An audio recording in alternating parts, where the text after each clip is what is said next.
Shabbat Shalom, everybody. So I think we've known each other well enough at this point for me to share something with you that perhaps I haven't shared before about myself. You see, I have this situation where my brain works in a slightly odd way. Those who know me well have probably figured this out already, but in all seriousness, I do have this unusual way that my brain works that I wanted to tell you a little bit about. It's called synesthesia.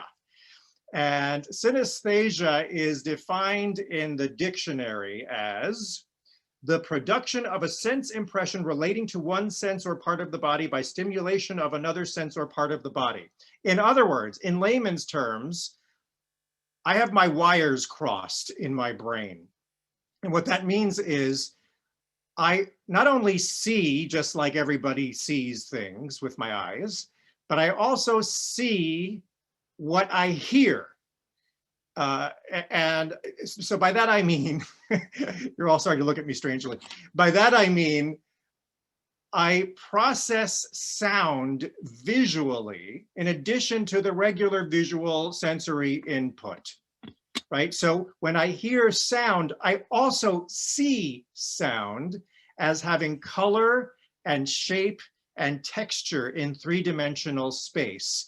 I have like multiple sort of fields of visual awareness, so I can see both things at the same time. So basically, synesthesia is this hyperactive or overactive sensory system. And I understand that there are different kinds of synesthesia. There are some people, I once read an article where somebody talked about they can not only taste food, but they actually feel it as a sensation on their skin.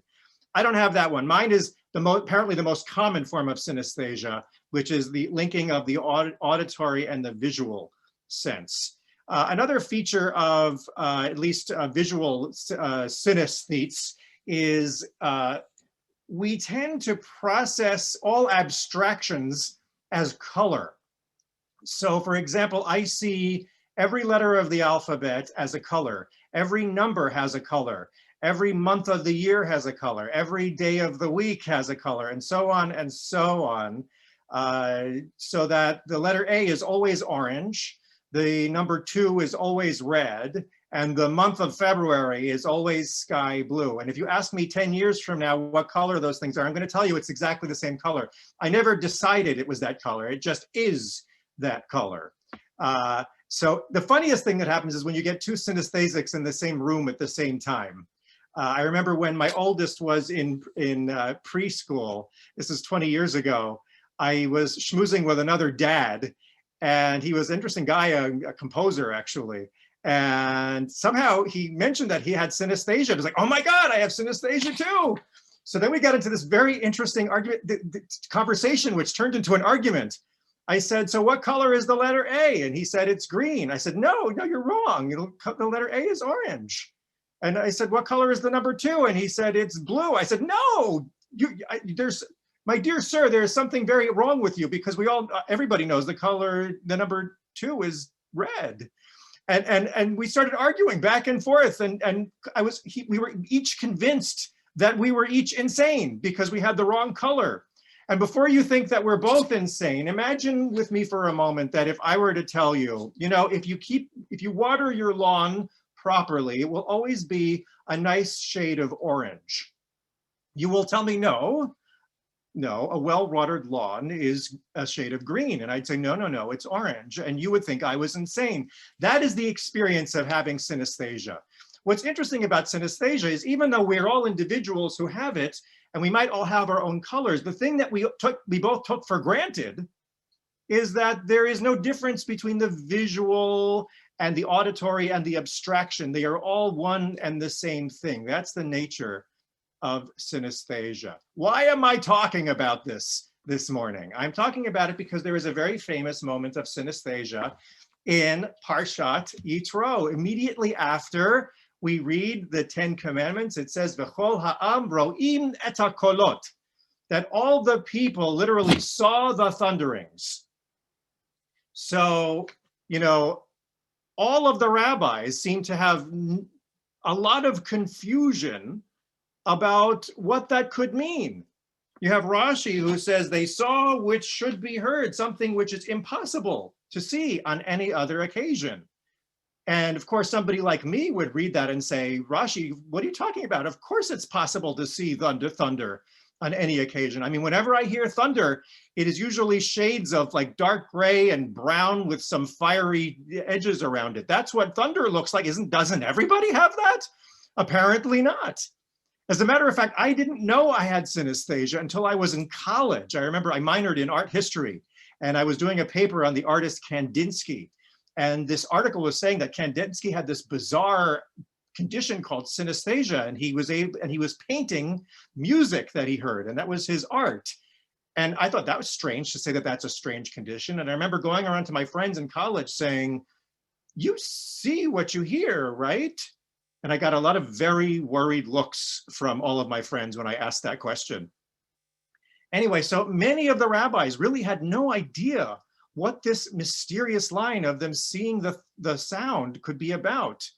The Seforno basically just dismisses it and says, well, what it really means is when they heard the sound, they meditated on the sound, and it was so overwhelming that they asked Moses for the sound to stop. And Ibn Ezra basically just says, it's just a figure of speech. It means that they had sensory overload. And, and the Midrash has a very interesting explanation, which I really like. It says, the word kolot means thunderings, but it also literally means voices. So they saw the voices. What were the voices according to the Midrash? The voices is that when God spoke, of course, God spoke Hebrew, but immediately all God's words were translated into all 70 languages of the human race, so that God's words of the 10 Commandments were accessible to all human beings. I like that. It has a nice universal kind of message to it. And then you have somebody like the Kli Yakar, another commentary, that interprets the line overly literal. He says that when God spoke, the letters floated in the air so everybody could see the voices of God as letters in the air. I find all of these rabbinic tying themselves into pretzels to understand this to be quite amusing, because it's just obvious that sometimes you can see what you hear. So it's not until you get till the 20th century that you have someone in the person of Rav Kook, who was the chief rabbi of Israel before the establishment of the state of Israel. And I think he finally figured out what that line means. He says the following. He says, the prophetic vision at Mount Sinai granted the people a unique perspective, as if they were standing near the source of creation. From that vantage point, they were able to witness the underlying unity of the universe. They were able to see sounds and hear sights. God's revelation at Sinai was registered by all their senses simultaneously as a single, undivided perception. Finally, somebody figured it out, what they're talking about. So let me use my own experience of synesthesia to try to unpack this beautiful teaching of Harav Kook. Over the years, I've come to realize that, in fact, having synesthesia is not this kooky miswiring of my brain. I've come to understand that it's a real gift. It's a gift that enables me to literally see how things aren't as separate from each other in this world as we really sometimes think they are. I often teach this in my meditation class about how it's the nature of our mind to divide everything up. That's what our senses do. Our senses divide things into 5 different things, but actually they're all one thing.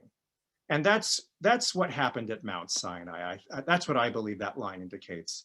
That what the Israelites, at least for that moment, were able to see, just as Harav Kook said, is that there's one underlying reality behind all things in life, that at the end of the day, we are all, and it is all one. That's the message. So what does this all mean? Why am I teaching this today? I'm teaching this not just to talk about this cool thing called synesthesia. I'm actually teaching this because this is a very critical insight for us to make sense of this whole story of the giving of the Torah on Mount Sinai. And in our day and age, we need to understand this message more than ever. We have to reframe our conventional reading of the story of Mount Sinai to understand that the message is that it gives us our special purpose as the Jewish people in the world. You know what that purpose is? It's that we have to be the ones to constantly see the potential for all humanity to come together as one. We are the ones to see the potential for all humanity. It's a universal message that all humanity to really realize that we are all one, despite all of the things that we believe are separating us. It's quite a lofty vision. You might think it's a pipe dream, but in fact, that's the job of the Jewish people, to teach the world that message. We've got it usually backwards. Conventionally, we read it as God gave us the Torah. It means that we're the chosen people, that we're God's favorites, that we're better than everybody else. No, no, no, no, no, no, no. The meaning of Mount Sinai is actually 180-degree opposite of that. Yes, it establishes a special covenantal relationship between God and the Israelites, but the message is universal. It is about all humanity and all life in the world. The Sfat Emet explains it really powerfully and really beautifully. He says the following. He says, prior to Mount Sinai, nobody, with very few exceptions like Moses, but nobody else really understood what God was or what God means. Even the Israelites up to that point didn't really get it. Even all the signs, even the parting of the Red Sea, they didn't fully get it until Mount Sinai. Why? Because they had been slaves for 400 years in Egypt. They thought in terms of paganism. They also divided the world up in all kinds of unhealthy ways. And that's why, according to the Sfat Emet, God sort of gave us this miracle at Mount Sinai. That's what this miracle, we were all zapped. We became a little more angelic. We all became synesthesic at that moment, and we could see the sounds. And what that really means, according to the Sfat Emet, is that something changed within us as a result of that. And remember, it wasn't just the Israelites that stood at Mount Sinai, it's all the souls of all the Jewish people who had ever lived. You were there too. So you experienced that zap ability to see the connection of all things at Mount Sinai. And the Sfat Emet does a beautiful way of teaching it. He said, you know what, we can still access that synesthesia, as it were. You know how? Every time we say the Shema, Shema Yisrael Adonai Eloheinu Adonai Echad, the word Shema means what? It means to hear, to listen. But what are we listening? What are we hearing? We are hearing the oneness of God. So we are hearing, but we're also seeing it. You see? It's a little hard to hold on to, but keep in mind this whole synesthesia thing. You're seeing it on the deepest possible level by hearing it. In other words, it makes us completely mindful that we're bringing all of our senses together when we say the Shema. The word here really means bring everything, everything you've got, to be totally present to the truth that everything is ultimately all one. This sets Judaism apart from the other monotheistic religions. In Christianity, you're supposed to have faith. You're supposed to believe in the Trinity, right? That's not necessarily in your own experience. You're supposed to believe in it as an idea outside of your experience. Similarly, in Islam, you're supposed to submit to the will of Allah, right? And that submission might be beyond your own experience. But in Judaism, we're not being asked to believe in something beyond our own experience. We are being asked to Shema Yisrael. We're asked to be completely present. We're bring all our senses together. So hearing is seeing, and seeing is even deeper than believing in Judaism. Confused yet? Don't worry. I will try to bring you down to earth now. So what does Mount Sinai really represent? It represents this moment when we all saw the real implications that God is one. We fully understood it, not as a concept, but we saw it, we heard it, we felt it with our whole beings, with our whole bodies. And that changes us forever. We became like Abraham, who also recognized this one thing. So all Jews became Abrahams at that moment. And just as Abraham transformed the world, now all Jews have to transform the world. And that's why every time you get an aliyah to the Torah, we say, V'chayei olam nata b'tochenu, that God implanted this within us. It's nothing to believe in. It's simply something to pay attention to. And we will see that ultimately, beyond the apparent separations of our minds, We are ultimately one human race. There is all ultimately one interconnected life on this planet. That's the real ultimate message and the symbolism of Mount Sinai. This is our great mission in the world. Sfat Emet actually sums it up really beautifully. He says it in the following way. He says, as soon as I can open up to my page here, he says, God has chosen the children of Israel as his own portion. One might think that this would make for a greater distance between God and other nations, but actually just the opposite is true. This was God's deeper plan, to bring all nations near to God by means of Israel. So when it's all said and done, it's not just me who has synesthesia. Actually, all Jewish people have synesthesia. We all have it, even if you don't see what you hear, right? We all have it every time we say the Shema, every time we study Torah, every time we live in the world as Jews. We are living as testimonials, living witnesses to this inherent oneness that unites all things in the world. So what does that mean? It means that there is one God, that we see that. It means that we can see there is one moral dimension. Excuse me. There's one moral dimension to the world, and there is one system of justice in the world. All of this comes to one.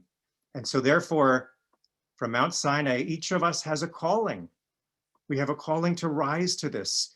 That is our mission in the world, to bear witness to that oneness through being Jewish, through continuing our tradition, not only of holiness, but of pursuing justice in the world. So when all the world is in disarray, when there are troubles in the world, when there are haters in the world, when there are reasons for despair, to be a Jew in the world means always to say, you know what? There is a way out of the confusion. There is a path forward. There is one way to heal.